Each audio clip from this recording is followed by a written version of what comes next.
आफै सम्झौता गर्ने, आफै नानाथरी गर्ने, अनि जार्गन ओड हेर्नुहोस् त, देशद्रोही, राष्ट्रको देशद्रोही, को राष्ट्रद्रोही, आफै सम्झौता गर्ने, आफै माइनोट गर्ने, आफै मन्त्री परिषदमा रहने, अनि मन्त्रीले मैले थाहा पाएन भन्न मिल्छ? त्यो ड्राफ्ट सबभन्दा पहिला मन्त्रीले पढ्न पाउँछ, मन्त्री भाग्यमानी हुन्छ। क्याबिनेटको विषय भीमराव जो पनि, मैले व्यक्तिको नाम लिन चाहेन, उत्तेजनाको राजनीतिलाई प्रश्रय दिने गरी जस्तो जुन किसिमका राजनीतिक घटनाक्रमहरू चलिरहेको छ, मण्डलीय प्रवृत्ति छ, माले मसाले प्रवृत्ति छ हैन। अस्ति पनि हामीले एमसीसीको केसमा देख्यौँ, नेकपा एमालेको त्यत्रो लामबद्ध नेताहरू अहिले पूर्व प्रधानमन्त्रीहरू हुनुहुन्छ, पुष्पकमल आउनुभयो, बाबुराम त्यति बेला माओवादी नै हुन्थ्यो, उहाँहरू आउनुभयो। यदि नेपाली कांग्रेसले उद्योग धन्दा त्यो बन्द गर्ने निर्णय, जीर्ण रहेका उद्योग धन्दाहरूलाई बेच्ने निर्णय गलत थियो भने उहाँहरूले नयाँ उद्योग किन खोल्नु भएन? सरकारले चुरोट बनाउने उद्योग किन खोल्नु भएन? सरकारले लत्ता कपडा बनाउने उद्योग किन खोल्नु भएन? भिडले गरेको निर्णय जहिले पनि अराजक हुन्छ, र भिड हेरेर जुन नेताले डिसिजन लिन्छ त्यो डिसिजनको जुन रिजल्ट हुन्छ त्यो पनि अराजक हुनसक्छ हैन। एमसीसी केसमा कांग्रेस त्यही गर्यो नि, भिड हेरेन नि, तत्क्षण चुनाव मुखमा छ, चुनावको नाफाघाटा हेरेन, जे सही थियो त्यसको पक्षमा कांग्रेस उभियो। स्किलको डेभलपमेन्ट भएन। स्किल भनेको ढुङ्गा हान्ने हो। जसले धेरै ठुलो कानुन उल्लङ्घन गर्छ, जति धेरै कानुन उल्लङ्घन गर्छ त्यो नेता हुने, धेरै खुकुरी हान्ने, इट्टा हान्ने, ढुङ्गा हान्ने हैन। खै डिबेट तपाईँ हामी जसरी डिबेट गरिरहेछौँ, यो खालको युनिभर्सिटीमा डिबेट हुनु पर्दैन राष्ट्रिय मुद्दाहरूमा? त्यो राष्ट्रिय मुद्दा जस्तो एमसीसी बीआरआईका विषयमा पनि कति विद्यार्थी सङ्गठनले कहाँ डिबेट गरेका छन्। समाजलाई उत्तेजित पार्ने कोसिस भइरहेको छ, कतिपय अवस्थामा कोसिस सफल पनि भएको छ। मण्डली प्रवृत्ति छ। हिजोको दिनमा सबैभन्दा धेरै जो भिखारी थियो त्यही भिखारी आज भिख माग्ने भनेर कुर्लिरहेको अवस्था छ। त्यस्तै थुप्रै भिखारीहरू छन् यहाँ। भोलिको नेतृत्व नेपाल विद्यार्थी सङ्घ भएका कारणले नेताहरूको स्वार्थ त्यहाँ छ हैन। पहिला नेता सुध्रियो भने नेविसँग आफै सुध्रिन्छ। यो देशको सबैभन्दा धेरै ठुलो भिखारी जो मान्छे आज अभियन्ताको नाममा त्यो आवरणमा हैन, कुनै अक्सिजनको सिलिन्डर बोक्दाखेरि 3-4वटा युट्युबहरू लिएर जाने हैन। इमर्जेन्सीमा मान्छेले क्यामेरा खोज्दै हिँड्छ कि अथवा समाजसेवा गर्छ? यसको पुनर्परिभाषित 1, पुनर्गठन 2, यो दुईटा कुरा नभएसम्म स्वतन्त्र विद्यार्थी युनियनको चुनाव हुनु हुँदैन। कुनै पनि हालतमा स्वतन्त्र विद्यार्थी युनियनको चुनाव गराउने हो भने यसलाई पहिला व्यवस्थापन गर्नुपर्छ। आज तपाईँले भने जस्तै कलेजमा अराजकता छ, प्रोफेसरहरूलाई मोसो दल्ने, पिट्ने, हातखुट्टै भाँच्ने, त्यो पनि हो, त्यो पनि विद्यार्थीको गुण हो। नयनसिंह महर नेपाल विद्यार्थी सङ्घको केन्द्रीय अध्यक्ष हुनुहुन्थ्यो। यस्तो भड्किलो थियो चुनाव, म आफै पनि चुनावमा त्यो बेला सोभि सभापतिको उम्मेदवार थिए शङ्करदेव क्याम्पसमा है। यति गाह्रो थियो हैन। सामान्य चिया खर्च, पानी खर्च नै गर्दा चुनावसम्म आइपुग्दा त 8-10 लाख पुग्थ्यो क्या। कसैको त परिवारले धान्छ होला, सबैको परिवारले धान्दैन। भोलि नेता करप्सन हुने ठाउँ पनि भइरहेछ क्या त्यो। नेपाली कांग्रेस तेस्रो, चौथो, पाँचौं हुने अवस्था आउँदैन। नेपाली कांग्रेस पहिलो नै भन्छ र बहुमतका साथ आउँछ। नमस्कार, सुनौलो नेपालको यो नयाँ श्रृङ्खलामा स्वागत छ। म पार्वती पाण्डे। आफ्नो महाधिवेशन राम्रैसँग सम्पन्न गरेको नेपाली कांग्रेसका भातृ सङ्गठनहरूको भने अवस्था अस्तव्यस्त छ। नेपाली कांग्रेसका भातृ सङ्गठनहरू हरेक जसो अहिले नेतृत्वविहीन अवस्थामा पुगेका छन्। महाधिवेशन नभए पनि भातृ सङ्गठनमा तदर्थ समिति गठन गर्न नेपाली कांग्रेस भने अहिले आन्तरिक छलफलमा लागिरहेको छ। स्थानीय निर्वाचनमा यी भातृ सङ्गठनको भूमिका कस्तो हुन्छ र भातृ सङ्गठन स्थानीय निर्वाचनभन्दा अगाडि गठन हुन्छन् कि हुँदैनन्, आज हामी यसै विषयमा कुराकानी गर्नेछौँ। र कुराकानीको लागि आज हामीसँग हुनुहुन्छ नेपाल विद्यार्थी सङ्घका अध्यक्ष पदका आकाङ्क्षी तथा नेपाली कांग्रेस महाधिवेशन प्रतिनिधि जनक चटौत। आउनु उहाँलाई स्वागत गरौँ। तपाईँलाई कार्यक्रममा स्वागत छ। Thank you. आराम हुनुहुन्छ? एकदम ठिक छ। तपाईसँग कुराकानी गर्न बोलाउँदाको आजको दिन चाहिँ संयोगवश गिरिजाप्रसाद कोइरालाजीको स्मृति दिवसको दिन परेछ। हजुर। गिरिजाप्रसाद कोइरालालाई सम्झिनु पर्दा तपाईँले कसरी सम्झिनुहुन्छ? यहीँबाट सुरुवात गरौँ। विशेषतै मेरो पुस्ताको, मेरो जेनेरेसनको राजनीतिक उठान गिरिजाबाबुले जब जनआन्दोलन भाग 2 को तयारी गरिरहनु भएको थियो त्यो बेलाबाट सुरु भएको हो। र उहाँले 62-63 सालको जनआन्दोलनको मुभमेन्ट सुरुभन्दा अगाडि अब आउने पुस्ताले, नयाँ पुस्ताले यो देशमा लोकतन्त्रको लडाइँ लड्नु पर्दैन भन्ने किसिमबाट जसरी सुरुवात गर्नुभएको थियो र मेरो पुस्तालाई आश्वस्त गर्ने कोसिस गर्नुभएको थियो, त्यो कता कता आजको दिनमा फेरि प्र्याक्टिकल वेमा जाँदाखेरि, नेपालको राजनीतिक वृत्तमा हामीले हेर्दाखेरि त्यसमाथि प्रहार भइरहेको जस्तो, उहाँको त्यो चाहनामाथि प्रहार भइरहेको जस्तो र मेरो पुस्ताले पुनः एकपल्ट त्यही खालको मुभमेन्ट गर्नु नपरे पनि त्यसका लागि, लोकतन्त्रका लागि, संस्थागत लोकतन्त्रका लागि, लोकतान्त्रिक मूल्य र मान्यताका लागि फेरि उहाँले नै भन्नुभएको जस्तो माले मसाले र मण्डले जुन प्रवृत्ति थियो त्यो प्रवृत्तिका विरुद्ध अहिले लड्नु परिरहेका कारणले उहाँलाई नसम्झिने त कुरै हुन्न, सम्झिनु नै परिरहेको छ। उहाँ लगायत जति पनि योभन्दा अगाडिको स्वर्गीय हुनुभएको कङ्ग्रेसको नेताहरू हुनुहुन्छ, उहाँहरू हुँदाखेरि नेपाली कङ्ग्रेसको जुन किसिमको देशैभरि माहौल थियो, अहिले चाहिँ त्यस्तो खालको माहौल अलि नभएको हो कि जस्तो पनि भान हुने। त्यस्तो खालको नेताहरू नेतृत्व चाहिँ नेपाली कङ्ग्रेसमा नभएको हो कि? तपाईँ एउटा विद्यार्थी नेता पनि हुनुहुन्छ, तपाईँलाई चाहिँ कस्तो लाग्छ? कङ्ग्रेसमा नेतृत्व नभएको विषय होइन, नेता आफैमा पूर्ण विषय होइन। नेता मैले भन्ने गरेको छु, प्रश्न अथवा उत्तरको उठान कहिले पनि शून्यताबाट सुरु हुँदैन र पृष्ठभूमिका साथ त्यो आउने गर्छ। नेपाली कङ्ग्रेसमा नेता नभएको कुरा होइन, तर विषयवस्तु के छ भन्दाखेरि जुन हाम्रो समाजको बनावट निर्माण भएको छ र त्यो समाजको बनावटलाई जसरी उत्तेजित पार्ने कोसिस हरेक कोणबाट, मैले अघि भने माले मसाले मण्डलेको कोणबाट जसरी प्रहार भइरहेको छ, यो कुरामा सर्भाइभ गर्नका लागि कङ्ग्रेसलाई कठिन चाहिँ अवश्य भएको छ। त्यसकारणले नेताहरू पनि हामीले यदि हेर्ने हो भने नेताहरू पनि कता कता क्षितिजमा परेको जस्तो, अलिकति अप्ठ्यारोमा परेको जस्तो, अलिकति लोकतन्त्रलाई बचाउने कष्टमा उहाँहरूले चाहिने भन्दा बढी फोट लगाइरहनु भएको जस्तो हामी देख्न पाउँछौँ। चाहिने भन्दा बढी हो कि अब चाहिने भन्दा कम जति हुनुपर्ने थियो त्यति नभएको जस्तो पनि देखिन्छ फेरि पृष्ठभूमिमा आम सर्वसाधारणको नजरले हेर्दाखेरि त? यस्तो छ, यस्तो के छ भने जस्तो हामीले 62-63 सालको जनआन्दोलन पछाडिको जेनेरेसनलाई हामीले हेर्ने हो। जस्तो अब चुनाव आउँदैछ होइन, 62-63 सालमा 13 वर्ष 14 वर्ष 15 वर्ष 16 वर्ष 17 वर्ष भएका युवाहरू, यङ जेनेरेसन यो चुनावमा मतदाता भएर आउँदैछ होइन। त्यो परिस्थितिमा यदि हामीले हेर्ने हो भने उहाँहरूले राजतन्त्रको नकारात्मकता भोग्नु भएको छैन होइन। सँगसँगै के छ भने समाज कहिल्यै पनि चेतनाले निर्माण हुन्छ, त्यो उहाँको भोगाइ नहुनु आउने मतदाताहरूको होइन। र त्यसमा उत्तेजनाको राजनीतिलाई प्रश्रय दिने गरी जुन किसिमका राजनीतिक घटनाक्रमहरू चलिरहेको छ, मण्डलीय प्रवृत्ति छ, माले मसाले प्रवृत्ति छ होइन। अस्ति पनि हामीले एमसिसीको केसमा देख्यौँ, सबैभन्दा धेरै यो देशको सबैभन्दा धेरै ठुलो भिखारी जो मान्छे आज अभियन्ताको नाममा त्यो आवरणमा होइन कुनै अक्सिजनको सिलिन्डर बोक्दाखेरि 3-4वटा युट्युबहरू लिएर जाने होइन। इमर्जेन्सीमा मान्छेले क्यामेरा खोज्दै हिँड्छ कि अथवा समाजसेवा गर्छ होइन।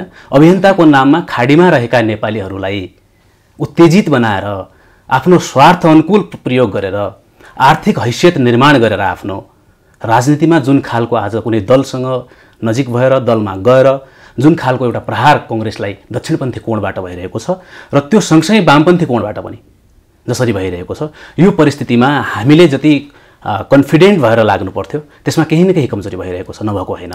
तर मैले भन्नु खोजेको कुरा के हो भने जसरी गिरिजाबाबुले भन्नुभएको थियो, अबको पुस्ता राजनीतिका लागि लडाइँ लड्नुपर्ने छैन, अबको पुस्ता भनेको विकास र समृद्धिका लागि लाग्नुपर्ने हो, जसरी गिरिजाबाबुले भन्नुभएको थियो।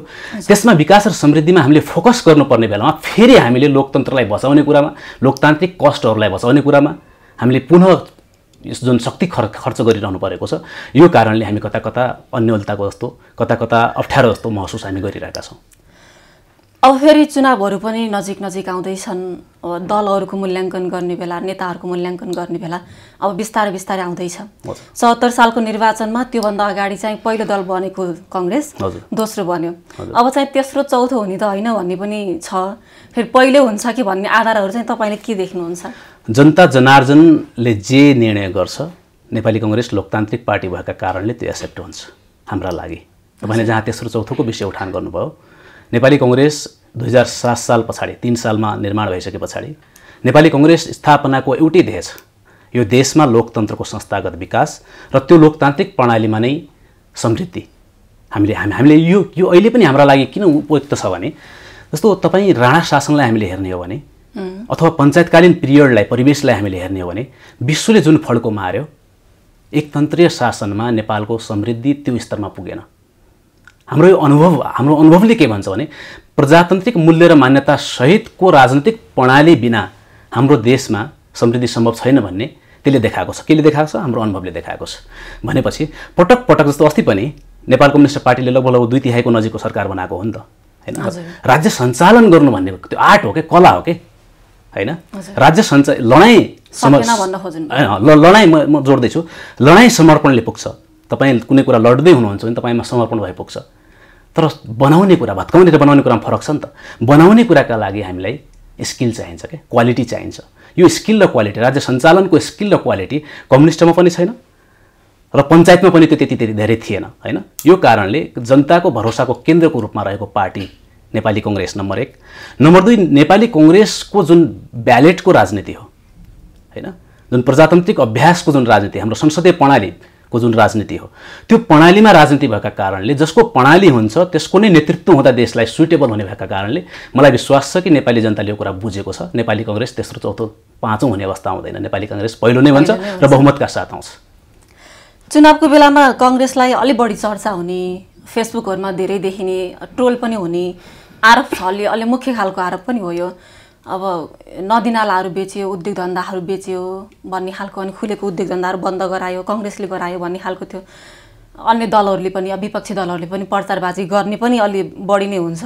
यो चाहिँ के रहेछ अलि स्पष्ट पारिदिनु न। नदीनालाहरू बेचेकै हो, उद्योग कारखानाहरू जति पनि बन्द भए त्यो कांग्रेसले बन्द गराएको बेचेको हो। म आरोप लगाउने नेता अथवा दलहरूलाई तीक्ष्ण शब्दहरू प्रयोग गर्न चाहदिनँ आजको दिनमा, वीरजवाबको स्मृति दिवसको दिन विशेष गरी। र तपाईले प्रश्न जुन गर्नुभएको छ, हामीले 2046 सालको जनआन्दोलन पूर्वको इकोनोमी हेर्नुपर्ने हुन्छ यसका लागि। 2046 सालमा जब जनआन्दोलन सफल भयो हैन, त्यस पछाडि नेपाली कांग्रेसको नेता श्रद्धेय सन्त नेता किशनजीको नेतृत्वमा सरकार गठन भयो। 1 वर्षभित्र इतिहासमा बिरलै पाइने 1 वर्षभित्र उहाँले संविधान दिनुभयो। तत्पश्चात चुनाव भयो, 48 सालमा गिरिजाबाबुको नेतृत्वमा सरकार बन्यो। त्यो बेलाको इकोनोमी हेर्नुस् न, त्यो बेला जेन हाम्रो राजस्व सङ्कलन 12 अर्ब हुन्थ्यो। त्यो 12 अर्ब मध्ये करिब 4.8 अर्ब रुपैयाँ पञ्चायतले लिएको ऋण र सावा तिर्नमै हाम्रो जान्थ्यो। हजुर है, जुन उद्योग धन्दा हामीले सञ्चालन गरेका थियौँ ती उद्योग धन्दाहरूलाई त्यसमध्येबाट फेरि त्यो 4.5 अर्ब हामीले ऋण र सावामा तिर्नु पर्थ्यो। त्यो बाहेक अतिरिक्त 1 अर्ब अझ त्यो उद्योग र जिउने भएका उद्योग धन्दाहरूलाई हामीले तिर्नुपर्ने हुन्थ्यो, राज्यले तिर्नुपर्ने हुन्थ्यो। तर रोजगारी कति सिर्जना गर्थ्यो? 800-900 जना मात्रै। हजुर है, भनेपछि त्यो जीर्ण उद्योगहरूलाई राख्नुको साटो सरकारले बुद्धिमत्तापूर्वक जुन निर्णय गर्यो त्यो निर्णय स्वागतयोग्य थियो हैन। त्यसको पछाडि जस्तो मानौँ ल, ठिक छ कांग्रेसले गलत गर्यो, नदीनाला खोला बेच्यो अथवा के उद्योग धन्दाहरू सबै बन्द गर्यो भन्ने आरोप छ। ठिक पनि मान्नु भएन नि त। एकछिनलाई मैले उदाहरण मात्रै दिनु खोजेको। एकछिनलाई ल, ठिक छ मानौँ, उहाँले जहिले त्यो विषय बेठिक देखिरहेको थियो, त्यो पछाडि उहाँहरू पनि सरकारमा आउनुभयो, 51 मनमोहन अधिकारीको सरकार बन्यो, आउनुभयो। पछाडि नेकपा एमालेको त्यत्रो लामबद्ध नेताहरू अहिले पूर्व प्रधानमन्त्रीहरू हुनुहुन्छ, पुष्पकमल आउनुभयो, बाबुराम त्यति बेला माओवादी नै हुन्थ्यो, उहाँहरू आउनुभयो। यदि नेपाली कांग्रेसले उद्योग धन्दा त्यो बन्द गर्ने निर्णय, जीर्ण रहेका उद्योग धन्दाहरूलाई बेच्ने निर्णय गलत थियो भने उहाँहरूले नयाँ उद्योग किन खोल्नु भएन? सरकारले चुरोट बनाउने उद्योग किन खोल्नु भएन? सरकारले लत्ता कपडा बनाउने उद्योग किन खोल्नु भएन? किनकि त्यो त्यस्तो खालको उद्योग सरकारका लागि उपयुक्त होइन, सुइटेबल होइन। उदारीकरणमा झन् लोकतन्त्रमा, उदार अर्थतन्त्रमा त्यो विषय गौण रहन्छ। त्यसकारण नेपाली कांग्रेसले आर्थिक रूपमा जुन नीति त्यो बेला अवलम्बन गर्यो त्यो स्वागतयोग्य थियो र त्यसको अहिले पनि हामी अनुसरण गर्नुपर्छ। अहिले पनि आजको दिन नदीनालाहरू बेच्यो, अब नेपालको खेती योग्य जमिनहरू सुक्खा भयो, कांग्रेसले गर्दाखेरि भयो भन्ने खालको पनि आरोपहरू लाग्छ कि त्यो पद्धतिमै असर पुग्यो। हामीले आज त्यो आरोप वामपन्थी दलहरू विशेष गरी नेपालमा विद्यमान वामपन्थी दलहरू कांग्रेसलाई लाग्ने आरोप पनि हो। यसको जवाफ दिनुपर्छ तपाईहरुले। म जोडिरहेको छु कि राप्रपा केही त्यो बेलाको पञ्च, मैले भनिहालेँ त्यो बेलाको पञ्चायतले डिस्ट्रोय गरेको, बिगारेको विषयवस्तु खाल्टाखुल्टी पूर्णमै हाम्रो एनर्जी धेरै खर्च भएको थियो। जसरी आजको दिनमा मेरो पुस्तालाई अफवाह उत्तेजनालाई निश्चित गर्नका लागि, अफवाह र उत्तेजनालाई आन्सर दिँदै मेरो पुस्ताको एनर्जी जसरी खर्च भइरहेको छ, त्यति बेला तत्कालीन नेपाली कांग्रेसको नेताहरूको एनर्जी त्यसमा खर्च थियो। म आउँदैछु खोला नालामा हैन। युएनको चार्टर अनुसार हामीले जहाँ जहाँ हस्ताक्षर गरेका छौँ त्यसको के हुन्छ, उच्च तटीय क्षेत्रबाट हैन तलको देश कन्ट्री अथवा जनतालाई कहीँ पनि हाम्रो भू बनावट हेर्नु पर्यो नि हैन। हाम्रा खोला नालाले जस्तो बिहारमा वितण्डता मच्चायो, हाम्रा खोला नालाहरूले उत्तर प्रदेशतिर वितण्डता मच्चायो अथवा नेपालमै पनि वितण्डता मच्चायो भने यदि भारतले युएनमा त्यो विषय उठाउने हो भने हैन नेपालले त्यसको सजायको भागीदारी हुनुपर्ने अवस्था आउँछ के हैन। तर सरकारले त्यसलाई व्यवस्थापन गर्ने कुरामा कहीँनिर केही सम्झौता गर्यो त कौन सा गल्ती गर्यो?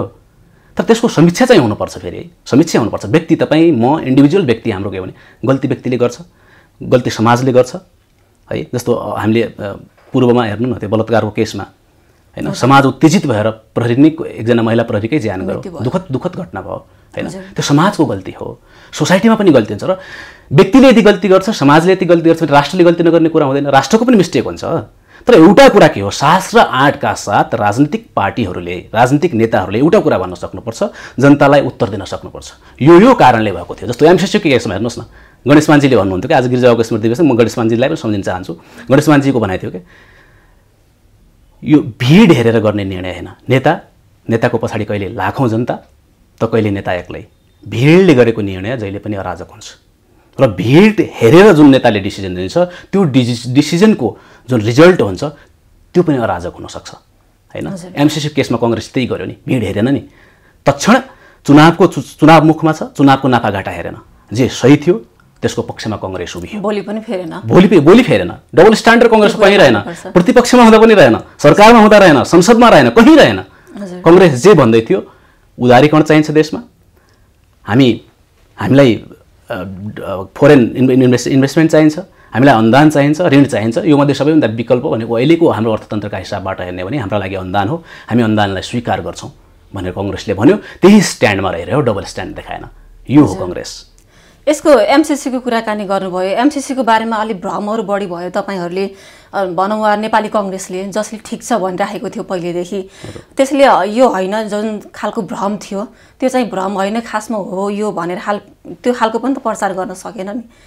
त्यसले गर्दाखेरि पनि कति नेताहरू अलिक प्रहारमा पर्नुभयो, सामाजिक सञ्जालमा उहाँको कति गाली बेइज्जती भयो। हो यस्तो हो, नेपाली कङ्ग्रेस गाली बेइज्जतीलाई पनि एक्सेप्ट गर्छ कि हैन। लोकतन्त्रको पर्यायवाची शब्द नेपाली कङ्ग्रेस हो। लोकतन्त्र भनेको नेपाली कङ्ग्रेस हो। हामीले यसरी पनि बुझ्न सक्छौँ। जस्तो म तपाईँलाई उदाहरण दिन्छु।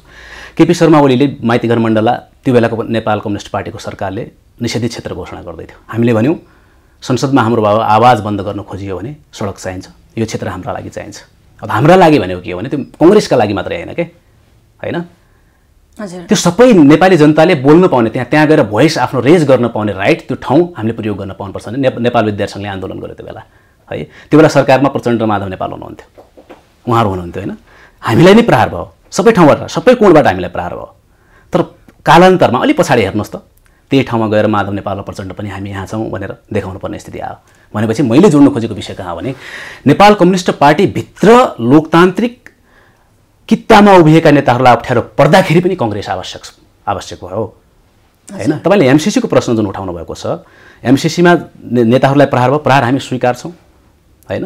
तर नेपाली कङ्ग्रेस के हो भने जस्तो संसद केका लागि संसद बनेको, जनताले यत्रा प्रतिनिधि अर्बौँ खर्च गरेर किन संसद बनाउँछन्? यस्तो राष्ट्रिय महत्त्वको विषय त संसदमा बहस हुनुपर्ने हो नि होइन र? एकदमै। अनि संसद हेर्नुहोस् त अहिले कति दिन सम्बन्ध छ, कस्तो अवस्था छ अहिले होइन। नेपाली कङ्ग्रेस 3 वर्ष प्रतिपक्षमा हुँदा कहिल्यै पनि यस्तो अराजकता देखायो? जहिले पनि नेपाली कङ्ग्रेस आफ्नो सङ्कल्पमा दृढ रह्यो, प्रजातान्त्रिक मूल्य मान्यता र आचरणमा रह्यो होइन। एमसीसीकै विषयमा पनि हामीले डबल स्ट्यान्डर्ड लिनै चाहेनौँ होइन। त्यो भ्रमको बुँदा आज पनि म हेर्छु के, सम्झौतामा नभएकै बुँदा त्यहाँ राखिएको छ के, त्यो भ्रम सर्नका लागि। भ्रम कहाँबाट सुरु भयो भने हामीले यसो हेर्दाखेरि अलि चिने जानेका अलिकति गण्यमान्य बुद्धिजीवीहरूलाई नै पहिला प्रयोग गरियो के।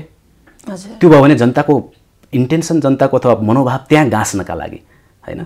यो एकदमै यो डिजाइन नै थियो। भुटान श्रीलङ्काको जुन हालत भयो त्यही हालत नेपालको पनि हुनसक्छ भन्ने खालको त आर्थिक मन्दीको कुराहरू पनि उठाएर पनि जोड्नु भयो। त्यसले गर्दा पनि भ्रम फैलियो होला। र यो विषयलाई पनि छोडौँ, अर्को विषय जोडौँ। अघि तपाईँले भन्नुभएको थियो नि, अब जुन महिला प्रहरी जवानको मृत्यु भयो, गल्तीको कुरा गर्नुभयो, अनि राष्ट्रले पनि गल्ती गर्न मिल्छ नि भन्ने खालको कुराकानी गर्नु। मिल्छ मैले भनेको छैन, राजनीतिक हुनसक्छ। तर राजनीतिक दलको मान्छेहरूले त गल्ती गर्ने होइन नि त, गल्ती नहुनको लागि प्रेरित गर्ने, अब नीति नियमहरू बनाउने, यस्तो उशृङ्खल गतिविधि नहोस् भन्ने खालको, देशलाई हित हुने खालको कामहरू गर्नुपर्ने हो नि त। यस्तो हुन सकेन नि त, गल्ती भयो भनेर छुप्न त मिल्दैन होला। होइन, मैले भने जो मान्छे, समाज अथवा राष्ट्र यदि गतिशील छ भने, काम गर्छ भने, तपाईँ हामी दिनभरि घरमा सुत्यौँ भने के गल्ती हुन्छ? हुँदैन नि। काम गर्नेले गल्ती गर्ने हो। राष्ट्रले एक स्टेप अगाडि लिँदा, जस्तो विकास भनेको त जटिल प्रक्रिया हो नि, अप्ठ्यारो कुरा हो नि त। यदि विकास त्यति सजिलो हो नि त भने विश्वका तमाम राष्ट्रहरू यदि गरिब हुँदैन थिए के होइन। धनी राष्ट्र बढी हुन्थ्यो, गरिब राष्ट्र कम। अहिले के छ, ठ्याक्कै उल्टो छ के। गरिब राष्ट्रहरू, किनकि यो जटिल प्रक्रिया, अप्ठ्यारो विषय हो। नेताहरूले मात्रै गरेर मात्रै पनि हुने होइन। समाजका प्रबुद्ध वर्गहरू, तपाईँ हामी जनता एक सबैको कलेक्टिभ इफोर्टबाट विकास हुने हो होइन। तर यो कठिन पाइला चाल्ने क्रममा केही न केही मिस्टेक हुन्छ। तर मैले भनेको उत्तरदायी हुनुपर्छ, राजनीति उत्तरदायी हुनुपर्छ, जवाबदेही हुनुपर्छ। जवाब त दिनु पर्यो नि त। अनि आफै सम्झौता गर्ने, आफै नानाथरी गर्ने, अनि जार्गन ओड हेर्नुहोस् त, देशद्रोही, को राष्ट्रद्रोही, आफै सम्झौता गर्ने, आफै माइनोट गर्ने, आफै मन्त्री परिषदमा रहने, अनि मन्त्रीले मैले थाहा पाएन भन्न मिल्छ? त्यो ड्राफ्ट सबभन्दा पहिला मन्त्रीले पढ्न पाउँछ, मन्त्री भाग्यमानी हुन्छ, क्याबिनेटको डिसिजन। भीमराव जो पनि, मैले व्यक्तिको नाम लिन चाहेन होइन। यो किसिमको अफवाह जुन भइरहेको छ, र तपाईँ हाम्रो इफोर्ट के रहनुपर्छ भने समाज उत्तेजनाले होइन चेतनाले निर्माण हुन्छ। नेपाली कङ्ग्रेस यो समाजलाई चेतनशील जागरुक बनाउन चाहन्छ, त्यो चेतना र जागरुकताको आधारमा देशको समृद्धिको रेखा कोर्न चाहन्छ। त्यो कति वर्षभित्र? 20 वर्षभित्र। किनकि अब 15-20 वर्ष यदि हामीले विलम्ब गऱ्यौँ भने हाम्रो जुन अहिले जनसङ्ख्याङ्कीय हामीले बेनिफिट जुन पाइरहेका छौँ, नेपाल आज 24.6 वर्षको लक्काजबान देश छ, हामीसँग इनर्जी भएको युवा नै युवा भएको देश छ भने 20 वर्षपछि यो बुढौली लाग्छ। त्यो बेलासम्म हामीले कम्तीमा पनि मध्यम स्तरको आय भएको मुलुक नेपाल बनाउन सक्यौँ भने तपाईँ हामी सबैले चाहेको सङ्कल्प, तपाईँ हामी सबैले चाहेको आकाङ्क्षा विकासको दृष्टिकोणबाट पुरा हुन सक्छ। यसका लागि समाजमा उत्तेजनाको राजनीति होइन, चेतनाको राजनीति आवश्यक छ। समाजलाई भड्काउने किसिमको होइन, जागरुक समाज बनाउने एउटा अभियान, जागरुकताको अभियान आजको दिनमा आवश्यक छ। नेपाली कङ्ग्रेसले त्यो पुरा गर्छ।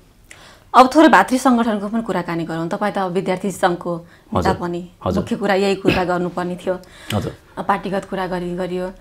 नेपाली कङ्ग्रेसले आफ्नो महाधिवेशन त गर्यो, माओवादीको महाधिवेशन राम्रोसँग सम्पन्न भयो, तर भातृ सङ्गठनहरूको त अवस्था अहिले त दयनीय जस्तो थला परेको अवस्था छ।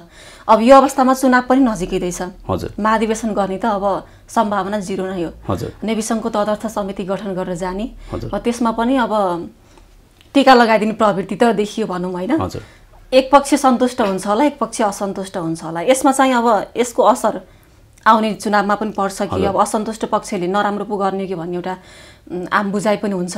यसमा चाहिँ तपाईँ के भन्नुहुन्छ? विद्यार्थी राजनीति र जुन भातृ र शुभेच्छुक संस्थाको जुन गतिविधि छ अथवा जुन स्ट्रक्चर छ त्यसमा बहस गर्नुपर्ने हो भने 2 घण्टा नै लाग्छ। ठुलो बहस हुन सक्छ, हामीसँग समय लिमिटेसन छ। मैले यति भन्न सक्छु कि नेतृत्व जहिले पनि इलेक्सनबाट आउनुपर्ने हो खासमा, तर हाम्रो माओ पार्टी आफैमा सेल्फ डेमोक्रेटिक पार्टी हो। माओ पार्टीले पनि कसैलाई जिम्मेवारी दिँदाखेरि हामीले एक्सेप्ट गर्नुपर्छ। सधैँ अधिवेशन नहुन सक्दछ। पार्टीको अधिवेशन एउटा मैले भन्नु त्यहाँ संवैधानिक दृष्टिकोणबाट पार्टीको अधिवेशन गर्नुपर्ने बाध्यात्मक परिस्थिति हुन्छ, तर भातृ संस्था अथवा शुभेच्छुक संस्थाहरूको अधिवेशन सधैँ नहुन सक्छ होइन। तर हामी कहाँ के समस्या विधान अनुसार त नेविसङ्घको पनि 2 वर्षमा हो। तर हामी कहाँ मैले त्यही जोडिरहेको थिएँ, हामी कहाँ समस्या के छ भने नेपाल विद्यार्थी सङ्घ एउटा नर्सरी हो, नेता उत्पादन गर्ने कारखाना जस्तै हो पार्टीका लागि। भोलिको 10 वर्ष पछाडि नेपाल विद्यार्थी सङ्घको आजको महामन्त्री अथवा सभापति नै अथवा नेविसङ्घको कुनै एउटा सदस्य नै भोलि पार्टीको बागडोर अहिले पनि हुनुहुन्छ। 10 वर्ष पछाडिको कङ्ग्रेसको भविष्य भनेको आजको नेविसङ्घ हो। यस कारणले त्यहाँ स्वार्थको टक्राव बढी हुन्छ नेपाली कङ्ग्रेसमा। यो व्यवस्थापन गर्न पार्टी आज कहीँ न कहीँ चुकिरहेको छ, यो तितो यथार्थ हो होइन। तर तदर्थ कमिटी निर्माणका क्रममा आजको दिनमा जस्तो हाम्रो कार्य सम्पादन समितिले निर्णय गरेको छ, एक खालको निर्णय भएको छ, त्यो निर्णय विधानसँग बाँझिरहेको अवस्था छ। धेरै त्यहाँ जाम छ लिडरसिपको। जस्तो मै पनि अध्यक्षको होइन आकाङ्क्षी हुँ। अहिले चुनाव हुन्थ्यो भने त उम्मेदवार भन्थेँ म एकदम, तर पार्टीले नोमिनेट गर्ने भएका कारणले म आकाङ्क्षीसम्म अहिले भन्न सक्छु होइन। देशमा उठेका विद्यमान प्रश्नहरूको उत्तर दिन सक्ने नेपाल विद्यार्थी सङ्घको नेतृत्व निर्माणका लागि पार्टीले अविलम्ब स्टेप चाल्नुपर्छ। नेताहरूको बीचमा सहकार्य हुने ठाउँमा सहकार्य हुनुपर्छ, सरसल्लाह भइरहेको छ, सबै कुरा भइरहेको छ। मलाई विश्वास छ 1-2 हप्ताभित्र यसको टुङ्गो लाग्छ।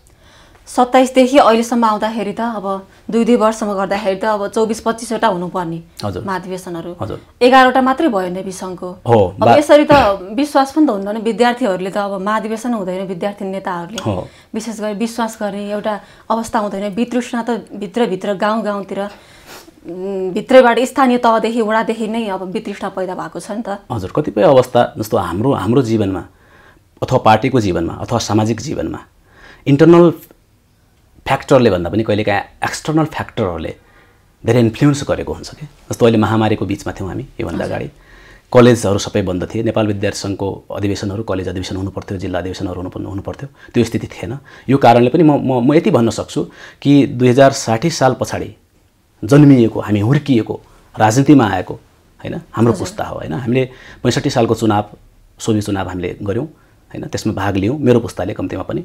र सँगसँगै नेपाल विद्यार्थी सङ्घको हामीले अधिवेशन पनि हेऱ्यौँ होइन। 63-64 सालतिर हाम्रा त्यही बेला पार्टी विभाजित थियो, हाम्रो अधिवेशनहरू भए। तत्पश्चात 73मा हामी अधिवेशनमा भाग लियौँ होइन।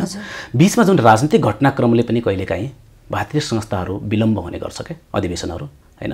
र पार्टीभित्रको आन्तरिक जुन समीकरण हुन्छ त्यो पनि खलबलियो भने हामीलाई प्रभाव पर्ने गर्छ, असर हुने गर्छ होइन।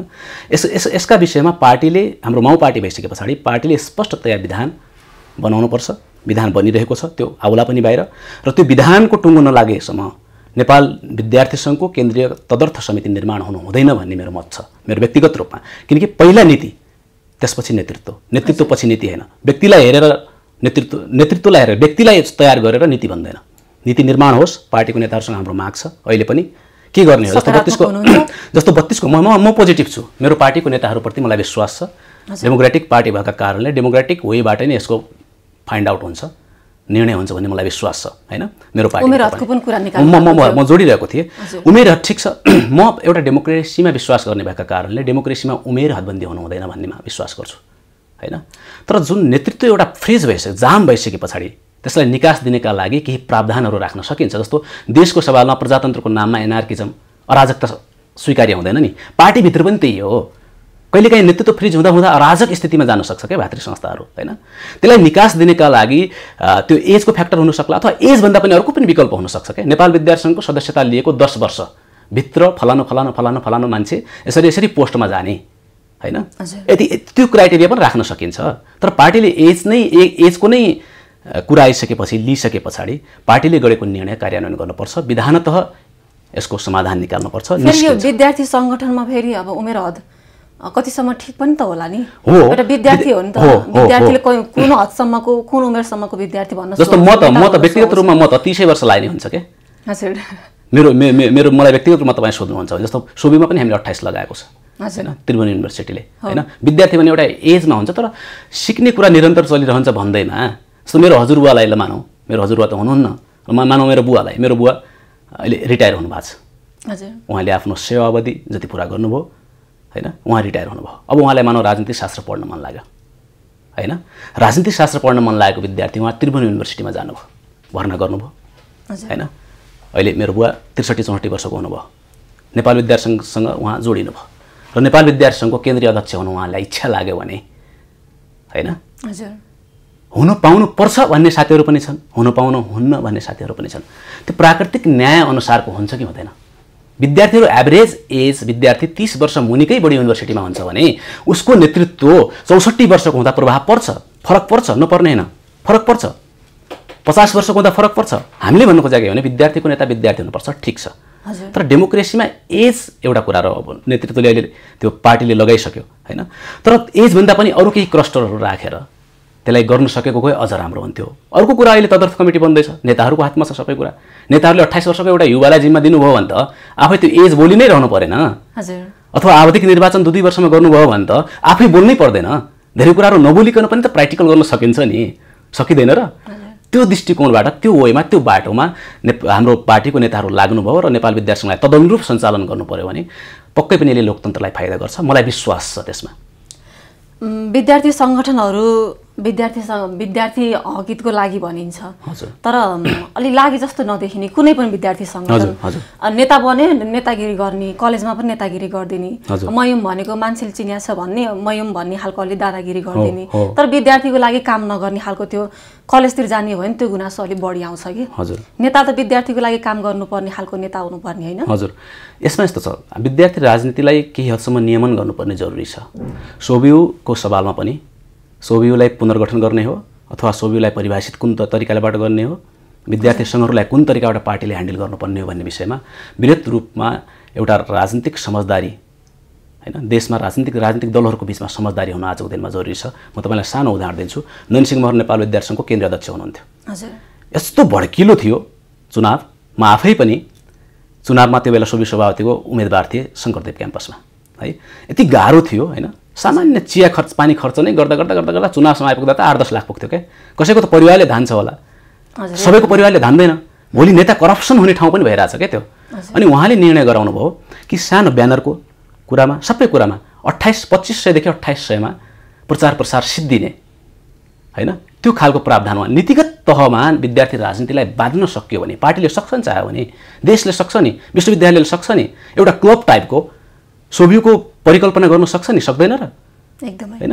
त्यो दृष्टिकोणबाट विद्यार्थी राजनीति जानुपर्छ। विद्यार्थी राजनीति हुनु हुँदैन भन्ने ठाउँमा म छैन, विश्वको अधिकांश युनिभर्सिटीमा हुन्छ, तर यसको लिमिटेसन हुनु जरुरी छ। सोभियो पनि अहिले अब कति ठाउँमा कतिपय कलेजहरुमा 73 सालमै भएन। हजुर। त्योभन्दा अगाडिको धेरै वर्षदेखि सोभियो पनि रोकिरहेको छ। हो। सोभियो रोकिनेको कारण चाहिँ के हो जस्तो लाग्छ तपाईलाई चाहिँ? किन रोकिरहेको? म 62 सालको सोभियो पनि देखेको। 60 सालको सोभियोमा अलिअलि धेरै राजनीतिमा थिएन। 62-63 पछि हामी राइज भएको म आफू 62 सालको सोभियो देखेँ। 65 सालमा म आफै पराजित भएँ संगठनभित्रको अलिकति खटपटले शङ्करदेवमै। 73 सालमा म सोभियो सभापतिको क्यान्डिडेट नै थिएँ हैन। स्वतन्त्र विद्यार्थी युनियनको चुनाव पार्टीहरू, नेपालको राजनीतिक पार्टीहरू अथवा विद्यार्थी सङ्घ सङ्गठनहरू र स्वतन्त्र विद्यार्थी युनियनको चुनाव गराउने निकाय युनिभर्सिटिजहरू, मैले युनिभर्सिटी मात्रै भनेको छैन, युनिभर्सिटिजहरू भनेको छु हैन। यी सबैको बीचमा यसलाई पुनर्परिभाषित नगरिकन यही अवस्थामा स्वतन्त्र विद्यार्थी युनियनको चुनाव चाहिएको पनि छैन, हुनु पनि हुँदैन।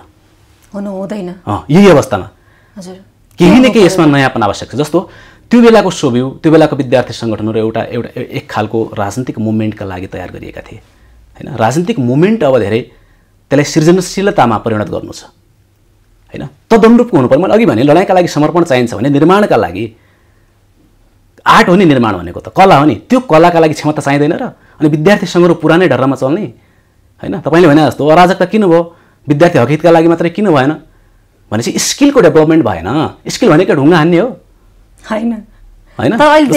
विज्ञप्ति निकाल्ने ढुङ्गा हान्ने आन्दोलन गर्ने अनि अहिलेको राजनीति यस्तैमा भने नि मैले अनि जसले धेरै ठुलो कानुन उल्लङ्घन गर्छ, जति धेरै कानुन उल्लङ्घन गर्छ त्यो नेता हुने, धेरै खुकुरी हान्ने, इट्टा हान्ने, ढुङ्गा हान्ने हैन। खै डिबेट तपाईँ हामी जसरी डिबेट गरिरहेछौँ यो खालको युनिभर्सिटीमा डिबेट हुनु पर्दैन राष्ट्रिय मुद्दाहरूमा। त्यो राष्ट्रिय मुद्दा जस्तो एमसीसी बिआरआईका विषयमा पनि कति विद्यार्थी सङ्गठनले कहाँ डिबेट गरेका छन् हेर्नुहोस् त। त्यो जुम्लावाला भाइ, त्यो एमसीसी आयो भने चराचुरुङ्गी नष्ट हुन्छ, नेपालको हरियो वनहरू खतम हुन्छ, त्यो के हो? त्यो उमेर समूहलाई हेर्ने कसले हो? हामीले हैन, विद्यार्थी सङ्घले हैन। अनि तदनुरूप विद्यार्थी सङ्गठनहरूलाई परिचालन गर्नुपर्ने, निर्माण गर्नुपर्ने ठाउँमा विद्यार्थी सङ्गठनलाई अराजकताको भिड बनाउने यही अवस्थामा सोभियो भने अहिले आउटपुट के आउँछ? यसको पुनर्परिभाषित 1, पुनर्गठन 2, यो दुईटा कुरा नभएसम्म स्वतन्त्र विद्यार्थी युनियनको चुनाव हुनु हुँदैन। कुनै पनि हालतमा स्वतन्त्र विद्यार्थी युनियनको चुनाव गराउने हो भने यसलाई पहिला व्यवस्थापन गर्नुपर्छ। आज तपाईँले भने जस्तै कलेजमा अराजकता छ, प्रोफेसरहरूलाई मोसो दल्ने, पिट्ने, हातखुट्टै भाँच्ने, त्यो पनि हो, त्यो पनि विद्यार्थीको गुण हो। बिपी कोइरालाले भन्नुभयो नि शैक्षिक संस्थाहरू बाहुबलको प्रयोग गर्ने ठाउँ हैन हैन।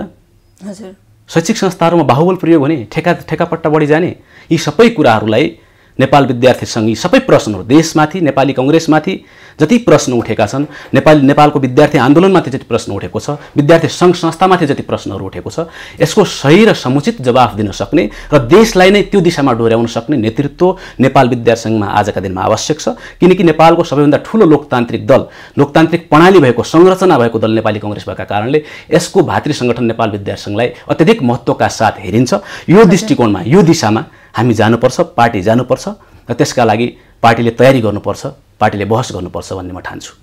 तपाईले यसो भन्दै गर्दाखेरि नेभी सङ्घमा पनि जिल्लामा एउटा मात्रै कार्य समिति देखिँदैन, कतिपय जिल्लाहरूमा हजुर क्याम्पसहरूमा 5-6वटै कार्य समिति देखिन्छ। एउटा नेभी सङ्घले एउटा जिल्लामा, एउटा क्याम्पसमा एउटा कार्य समिति बनाउन सक्दैन भने त्यसले नेतृत्व विद्यार्थीहरूको लागि के काम गर्ला भनेर फेरि कसरी आश गर्नु? यसमा चाहिँ के भन्नुहुन्छ? नेताको मैले भने नेताहरूको स्वार्थ, भोलिको नेतृत्व नेपाल विद्यार्थी सङ्घ भएका कारणले नेताहरूको स्वार्थ त्यहाँ छ हैन। पहिला नेता सुध्रियो भने नेभी सङ्घ आफै सुध्रिन्छ, केही समस्या छैन हैन।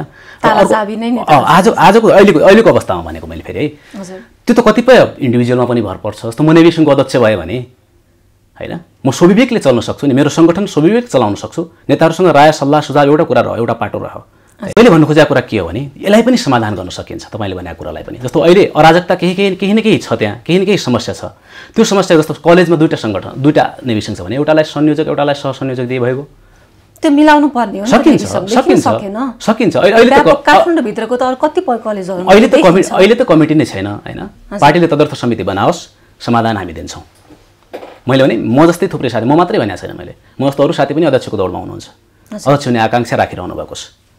तपाईसँग म अहिले अन्तर्वार्तामा छु, कन्भर्सेसनमा छु। पार्टीका नेताहरूलाई म आज गर्न खोजिरहेको थिएँ, भोलि म कम्तीमा पार्टी सभापति र महामन्त्रीहरूलाई पनि भेट्न सकेँ भने, भेट भयो भने, उहाँहरूको सेड्युल मिल्यो भने म नेपाल विद्यार्थी सङ्घको निकास के हो भन्ने कुरामा सहजै रूपमा यो तदर्थ समितिलाई सहजै ल्यान्ड गर्न सकिन्छ, मजाले बनाउन सकिन्छ र स्थानीय निर्वाचनदेखि प्रादेशिक र संसदको निर्वाचन मुखमा छ। त्यो अवस्थामा मैले तपाईँलाई अघि इङ्कित गरेँ छोटकरीमा नयाँ मतदाता 35 देखि 40 लाख थपिँदैछ। छुटपुट भएका 15-20 लाख र 15-20 लाख नयाँ आउँदैछन्। ती 13 वर्षदेखि 17 वर्ष उमेर समूहमा हिजोको अस्तिको इलेक्सनमा 74 सालको इलेक्सनमा जो थियो त्यो आउँदैछ। त्यसले पार्टीको महामन्त्रीहरू, पार्टीको सभापति भन्दा पनि मेरो पुस्ताको भएका कारणले, पुस्ता भनेको 15 वर्ष तल्लो माथि हुन्छ हैन, मेरो पुस्ता मेरो कुराहरू बढी सुन्छ। त्यो स्वभाव त तपाईहरु मेरो विचार किन मिल्छ, एउटै पुस्ताको भने आनन्दले मिल्ने हो के हैन। त्यो कारणले पनि पार्टीलाई दबाव छ, दबाव रहनु पनि पर्छ। स्थानीय निर्वाचन अगावै नेपाल विद्यार्थी सङ्घ, नेपाल तरुण दल जस्ता भातृ संस्था र केही शुभेच्छुक संस्थाहरूको नेतृत्व पार्टीले तय गर्नुपर्छ। विषय मेरो मात्रै हैन के, मैले भने म जस्तै थुप्रै साथीहरू हुनुहुन्छ, तर यी राष्ट्रिय एजेन्डालाई पार्टीसँग जोड्ने, यी राष्ट्रिय एजेन्डाहरूमाथि उठेका प्रश्नहरू जे छन् ती प्रश्नहरूको उत्तर दिन सक्ने सांगठनिक क्षमता भएको र जनताको जुन मनोभाव छ, मैले भने जनता भनेको किशोर किशोरीहरू जो 18 वर्ष पुगिरहेका छन् अहिले हैन, तिनलाई नेपाली कांग्रेसको नीति र नेतृत्वसँग जोड्न सक्ने स्किल भएको मान्छे नेपाल विद्यार्थी सङ्घमा आयो भने मैले अघि भने राष्ट्रिय जुन समस्याहरू देखिएका छन् यी समस्याहरूलाई सहजै रूपबाट कांग्रेसले पार लगाउन सक्छ, किनारा लगाउन सक्छ। नेपाली कांग्रेसको बेस भनेको नेपाल विद्यार्थी सङ्घ भएका कारणले पनि अहिले यसमा हामीले अलिकति चनाखो हुनुपर्छ जस्तो मलाई लाग्छ। तपाईं त अब प्रधानमन्त्रीको गृह जिल्लाको पनि, हजुर, उहीको क्षेत्रको पनि हुन्छ। अब अहिले त अब टीका लगाइदिनु प्रवृत्ति देखिन्छ, हजुर, नेभी सङ्घमा, अब अरू भातृ सङ्गठनहरूमा सम्भावना चाहिँ बलियो छ भन्नु पर्यो तपाईलाई त्यसरी हैन? मेरो मनकै प्रश्न गर्दिनु भयो। म 11औं महाधिवेशनमा नेपाल विद्यार्थी सङ्घको 11औं महाधिवेशनमा उपत्यका क्षेत्रबाट सहमहामन्त्रीको उम्मेदवार थिए। हजुर, पार्टीको नेताहरूसँग सरसल्लाह भयो। हजुर, पार्टीको नेताहरूले के भन्नुभयो भने पार्टी सभापति, अहिलेको सभापति पनि अहिलेकै सभापति हुनुहुन्थ्यो, नेभी सङ्घको सभापति हैन, अनि दुईजना अरू केन्द्रीय सदस्य एउटै जिल्लाबाट पर्नुभयो भन्नुभयो।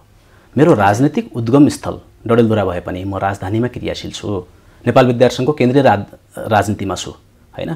तर मलाई आफैलाई पनि कहिलेकाहीँ सोच्दा लोकतान्त्रिक पार्टीमा यस्तो पीडाबोध हुन्छ, डडेलधुरामा जन्मिनु मेरो अपराधै हो कि भने जस्तो। पार्टी सभापति पनि त्यहीको, सभापति पनि अहिले पनि त्यो आवाज कतै न कतै कहीँ न कहीँ क्षितिजबाट कुनाबाट सुनिरहेको छ। यसले मलाई पीडाबोध गरिरहेको छ। क्षमताको आधारमा हुनुपर्ने ठाउँमा, जसरी ठाउँलाई हेरेर, जस्तो गिरिजाप्रसाद कोइराला, आज फेरि गिरिजावालले सम्झिनुपर्ने भयो। गिरिजाप्रसाद कोइराला पार्टीको सभापति हुनुहुन्थ्यो, मोरङको नै सभापति हाम्रो गुरुराज दाई हुनुहुन्थ्यो के। अस्ति पनि शेरबहादुर देउवा अहिलेको पार्टी सभापति डडेलधुराको, नयनसिंह महर पनि डडेलधुराकै हुनुहुन्थ्यो हैन। प्रजातान्त्रिक पार्टीमा ठाउँलाई हेरिकन सम्भावना बढी तपाईले भन्नुभयो, त्यसका लागि तपाईले देख्नुभयो, तपाईलाई धन्यवाद। तर त्यो कारणले सम्भावना कम देखिरहेको छु मैले दुःखका साथ भन्नुपर्छ हैन। तर म मेरो पार्टी सभापतिलाई अप्ठ्यारो पार्ने, मेरो पार्टीलाई अप्ठ्यारो पार्ने पक्षमा छैन हैन। क्षमताको आधारमा अबको नेभीसँग ह्यान्डल गर्न सक्ने नेता कस्तो हुनुपर्छ भन्ने दृष्टिकोणबाट बहस होस् न, म तयार छु। हाम्रा थुप्रै साथीहरूको बीचमा थुप्रै विद्यार्थी साथीहरू राखेर बहस होस्, नेताहरू बसुन्, म तयार छु। नेभीसँगलाई कसरी अगाडि एजेन्डा के हो, यी कुराहरूमा बहस भयो भने पक्कै पनि मलाई विश्वास छ म 1 नम्बरमा आउँछु। तपाईले नेतृत्व लिनुभयो भने चाहिँ नेभी सङ्घ कस्तो हुने भयो त? मैले तपाईलाई अघि भने नेपालमा एउटा ठूलो राजनीतिक जागरुकताको आवश्यकता छ, नम्बर 1। नम्बर 2, समाजलाई उत्तेजित पार्ने कोसिस भइरहेको छ, कतिपय अवस्थामा कोसिस सफल पनि भएको छ। मण्डली प्रवृत्ति छ। हिजोको दिनमा सबैभन्दा धेरै जो भिखारी थियो त्यही भिखारी आज भिख माग्ने भनेर कुर्लिरहेको अवस्था छ। त्यस्तै थुप्रै भिखारीहरू छन् यहाँ, सर्पको खुट्टा सर्पले देख्छ भने जस्तै हैन, आफू भिख माग्ने, आफ्नो स्वार्थपूर्ति गर्ने अनि समाजलाई उत्तेजित बनाउने, उत्तेजनाको राजनीति। हजुर, राजनीतिभित्र धर्मान्तरण, धर्मको नाममा राजनीति लोकतन्त्रको लागि खतरा छ। यसका निमित्त सशक्त एक खालको युवा शक्ति आवश्यक छ। त्यो सशक्त युवा शक्तिमय देश बनाउनका लागि नेपाल विद्यार्थी सङ्घको माध्यमबाट म यो देशमा एक खालको राजनीतिक जागरुकताको सुनामी जस्तै ल्याउन चाहन्छु। थुप्रै साथीहरूलाई त्यहाँ जोड्न चाहन्छु। सँगसँगै एउटा सृजनशीलता कसरी हुन सकिन्छ, एउटा उद्यमशील युवा कसरी हुन सकिन्छ भन्ने कुरामा तरुण दल लगायत अन्य अन्य पार्टीका भातृ संस्थाहरूसँग पनि सरसल्लाह गरेर, कोअर्डिनेसन गरेर राष्ट्रिय अन्तर्राष्ट्रिय परिस्थितिको विषयमा पनि चर्चा हुने खालको, युनिभर्सिटीमा चर्चा हुने खालको, विश्वविद्यालय क्याम्पसहरूमा चर्चा हुन सक्ने खालको, विभिन्न फोरमहरूमा चर्चा हुन सक्ने खालको विद्यार्थी सङ्घ निर्माण, त्यसको लागि वातावरण निर्माण र साङ्गठनिक चुस्त र दुरुस्त इलेक्सन चाहिँ मेकानिजम हैन, जुन मेकानिजम हुन्छ, मेसिनरी र मेकानिजम युक्त नेभी सङ्घ मेरो प्रायोरिटीमा रहन्छ र त्यसका लागि म सक्छु जस्तो पनि मलाई लाग्छ। हजुर, हामी अब कार्यक्रमको अन्तिममा छौँ। जाँदा एउटा मात्रै प्रश्न गर्छु मैले।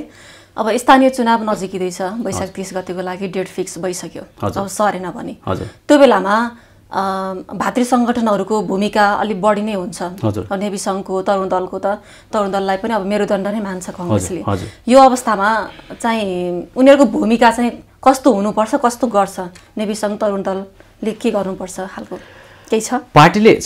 पार्टीले जे निर्दिष्ट गर्छ हाम्रो पार्टीको प्रचार प्रसार समितिले गर्ला, त्यसमा सहभागी हुने। नेपाली कङ्ग्रेसलाई लागिरहेका आरोप जो हामीले अघि व्याख्या पनि गऱ्यौँ, कुरा पनि गऱ्यौँ, चर्चा गऱ्यौँ, ती व्याख्याहरूलाई जनतासम्म पुर्याउने होइन। कहीँ सुरक्षाको समस्या हुन्छ हामीलाई होइन भने प्रवृत्ति जुन माने मसाले मण्डले आज म गिर्जाबाबु भएको कारणले पटक पटक दोहोऱ्याइरहेको छु। प्रवृत्ति फेरि व्यक्ति कुनै पार्टी भनेको होइन, तीबाट जुन चाहिँ षड्यन्त्रपूर्वक ढङ्गबाट जुन प्रहार हुन्छ त्यसलाई रोक्नेदेखि लिएर एउटा इलेक्सन जागरुकता के होइन, एउटा जागरण के त्यो खालले तरुण दल र नेभी सङ्घ परिचालन हुनुपर्छ। त्यसका लागि मलाई विश्वास छ कि त्यसका लागि हामी तयारकै अवस्थामा छौँ। अहिले पनि कमिटी बनोस्, कमिटी बनेको 1 हप्ताभित्र हामी सबै यी समाधानहरू गर्न सक्छौँ। हजुर। नेभी सङ्घ तरुण दललाई हामी पूर्णतया परिचालन गर्न सक्छौँ पार्टीले गरेको निर्देशन बमोजिम। हजुर, हस् त हामीलाई समय दिनुभयो, तपाईँलाई धेरै धेरै धन्यवाद।